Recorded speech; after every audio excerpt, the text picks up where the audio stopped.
अंजलि पांडे, मैं कक्षा 9वीं की छात्र हूँ। आप सभी को गणतंत्र दिवस की हार्दिक शुभकामनाएं। जैसा कि आप सभी जानते हैं कि काल तो प्रवाहमय होता है, इसमें कुछ भी स्थिर नहीं होता। प्रतिदिन लोकतंत्र का समावेश तो होता ही रहता है, परंतु प्राचीन स्मृतियों को भी तो विस्मृत नहीं किया जा सकता।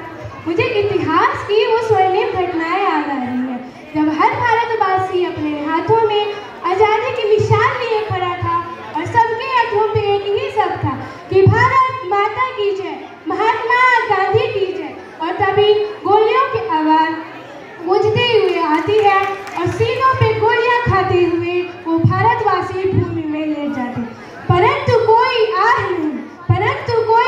नहीं, कोई पश्चाताप नहीं दिख रहा है। तो सिर्फ एक अलौकिक देश, और उस देश में एक अटल विश्वास कि हमारा देश अवश्य आजाद होगा। और 15 अगस्त 1947 को ये प्रतिफलित भी हुआ, क्योंकि ये देश महापुरुषों का है, ये देश साधु को संतों, ये देश महापुरुषों का है, ये देश साधु को संतों का, ये देश महावीरों का है, ये देश महाबलवानों, ये देश महाबलवान। गुरुजनों और महापुरुषों की उपस्थिति में भी हमारे देश की आज़ादी तब तक अधूरी रह जाती जब तक यहाँ का संविधान न रचा जाता। अतः राष्ट्र द्वारा 26 जनवरी 1950 का यहाँ का संविधान लागू हुआ।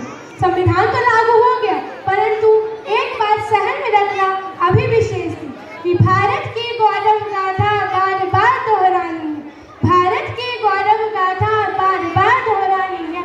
प्यारा भारत देश हमारा, हम सब हिंदुस्तानी हैं, हम सब हिंदुस्तानी। परंतु भारत के सामने एक ऐसी विषम परिस्थिति आ चुकी थी जो मानव के सपने को खंडित कर रही थी। और तब मन में सिर्फ एक ही भाव जागता कि सोचा था अपने भारत को परिलोक सा सजाएंगे, कि सोचा था अपने भारत को परिलोक सा सजाएंगे, समता और सद्गुणों से भारत में बहारें लाएंगे, भारत में बहारें लाएंगे। हाय ये आज़ादी के बाद क्या हो गया, हाय ये आज़ादी के बाद क्या हो गया। कलाम के सपने का भारत न जाने कहाँ खो गया, न जाने कहाँ खो गया।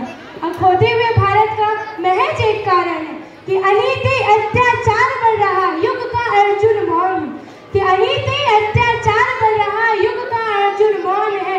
अपमानित द्रौपदी पक्ष में बोलने वाला कौन है, बोलने वाला कौन। युग का अर्जुन गीता का परिमाण है, युग का अर्जुन गीता का परिमाण है। हम अवगुणों के समक्ष झुकेंगे नहीं, हमें करना राष्ट्र सम्मान है, हमें करना राष्ट्र सम्मान।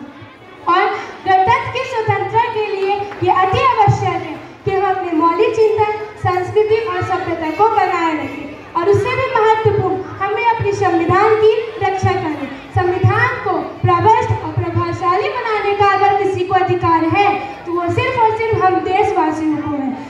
चुनाव के माध्यम से हम एक सचरित और सद्गुण नेता का चुनाव करके अपने संविधान को और प्रभावशाली बना सकते हैं।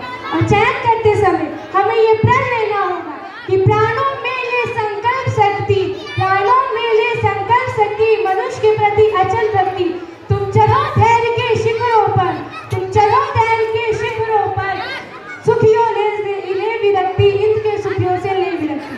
और जिस दिन हमारा भारत ऐसा करने में सफल हो जाएगा, तब हमारा देश का बच्चा अल्पसम्मोहन त्याग के देशभक्ति को गले लगा लेगा और एक ऐसे राष्ट्र का निर्माण होगा जहां भाईचारा, संस्कृति और एकता बनी रहेगी। तब हम ये कहने में पूर्णतः सक्षम होंगे कि तिरंगे की छाया को कोई शत्रु नहीं छू पाएगा, कि तिरंगे की छाया को कोई शत्रु नहीं छू पाएगा। एकता और साहस से हर प्रश्न सुलझता जाएगा, हर प्रश्न सुलझता जाएगा। अंत में मैं अपने वाणी को विराम देकर इतना ही कहना चाहूँगी कि अपने देश के लिए सब न्यौछावर करें और संविधान के नियमों का पालन तथा उसकी रक्षा करें। और मन में इतना ही भाव रखें कि इस देश की कीमत हमने जब जब पहचानी है, इस देश की कीमत हमने जब जब पहचानी है। हमारे देश का बच्चा बच्ची बने देश सैलानी है, बने देश पहचानी। जातिवादी भाषा और देश का बीच पनपने न देंगे, जाति पाति